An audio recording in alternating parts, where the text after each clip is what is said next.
Sup you guys, my peoples, RobVtv. Yeah, sorry about the lateness. I'm still working on the time. That's something that I am working on. Bear with me. I know that it's Making Happen Mondays, and yet I've been uploading these things on like Tuesday and Wednesday, and this is probably the latest. Is 12, so I'm trying to be ambitious here.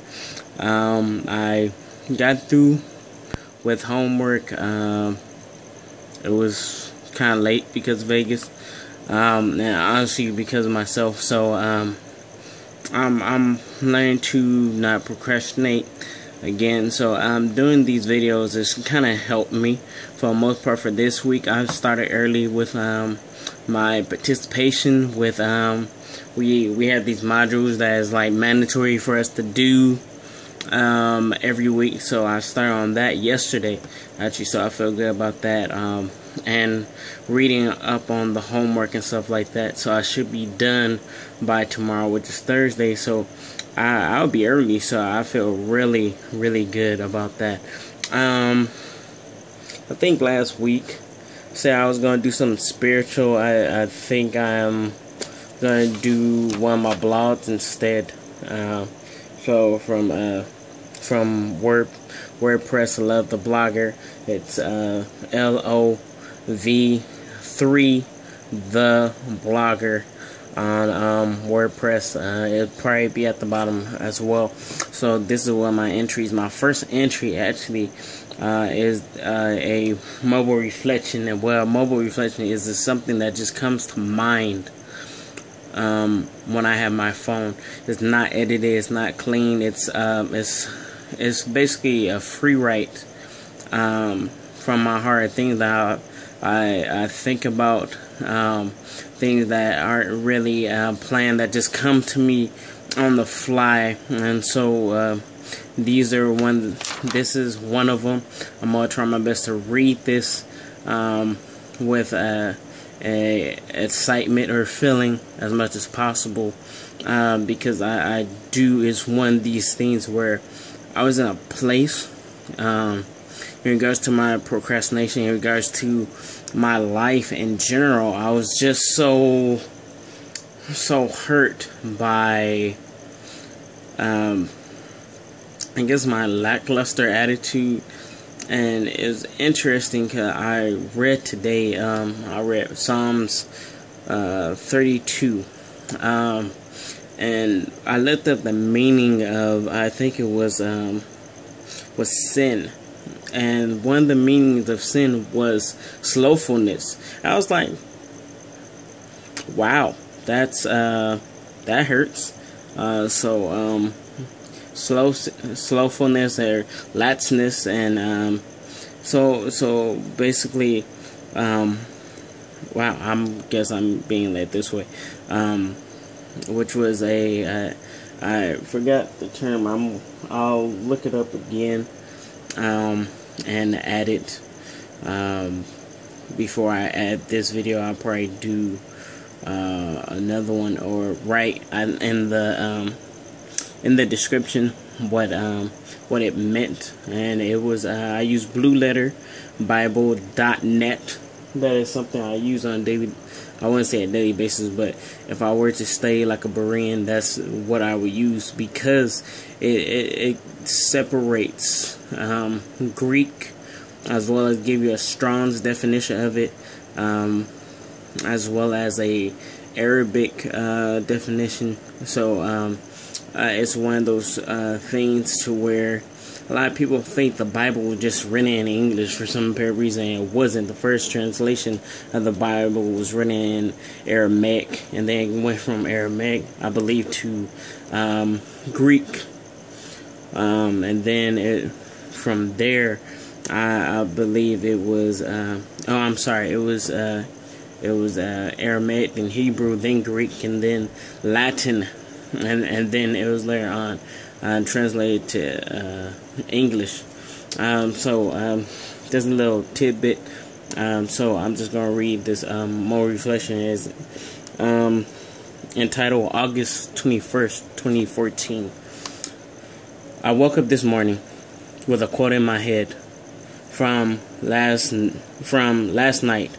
I was watching So You Think You Can Dance, and Nigel said you can't be the man that you are meant to be if you continue to be the man that you are. Who am I meant to be? I ask myself. All I know is not the person I am now. Sometimes I feel a dark cloud over me, or a fog, if you will, that blinds me from looking at myself and contemplating who am I? What have I become? The fog then lifts, and at a time I think, what have I done? Where's that teenager that had so much fire to be that role model, that hero, that I can do anything I put my mind to? Even when people say that it is impossible, kid. That want to be the youngest novelist ever, kid. Kid that wanted to take the world by storm for God, kid. That wanted to hurry up and graduate from college. What have I done with him? What have I done to him? I told him that I would carry his torch for him.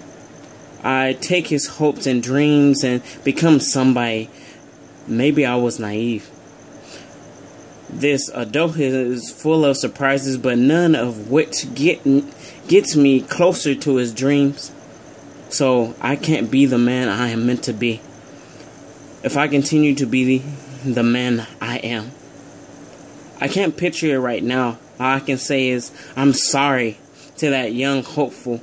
My hope has shifted to carrying the dreams of my daughter, my princess, and my wife, my queen. But sometimes I convince myself I have made a promise to do something and to be something. I went back to school after wrestling with what is my dream and what is my passion. I changed my major from business to creative writing when I still hope after I talked myself into making writing a hobby and not a career. Just like when I told that young man that I would continue exercising before I made 8 years of excuses. Reality, sweet reality, why do I torment myself so? I think about the time that I transferred without my AA to a school that I was too lazy to keep up in school to drop out. Do I really want this anymore? I ask myself. A quote creeps in from one of the best writers in the world. What happens to a dream deferred? That it dries up like a raisin in the sun. This is followed by the proclamation of delay but never denied. Yet again the fall comes back and I am torn between the young and the adult. You have bills to pay. You have a wife that needs you. Everyone needs benefits. I switched my major again to applied management so I can further in my job, career, but yet I do the same thing once again, go back and not put forth the effort, and now I'm on the verge of having to drop out again. Do I really want this? I ask myself again. The young hopeful gets further and further away. Could he recognize me now? I start, but I don't finish any of my writing projects. I start, but I don't continue my daily devotions. Life I can only blame for so long. I even began to promise others that I could carry their hopes and dreams, telling them that they will be perfect for our writing projects. Just stop short because I don't want to make the time. I already planned yet again to destroy their young men, their young dreamer. I have to finish. I have to finish. I have to take risks. I have to finish. I have to dream. I have to finish. I have to provide. I have to start. I made a promise. I have to finish. I have to finish. I have to finish. I have to finish. I have to start. Please, God, allow this to be my start. This has to be my start. I want the young man to be proud of me and trust me with his hopes and dreams again. I want him to remember me, to recognize and acknowledge me. I want God to trust me with his hopes and dreams for me. God has to be in the front now more than ever. I have to wake up each day with the intent to say good morning and how are you, Father? Then have the courage to ask, show me who I am, so it can push me to be the man I am meant to be continued. Alright, y'all. Love to loves. See y'all.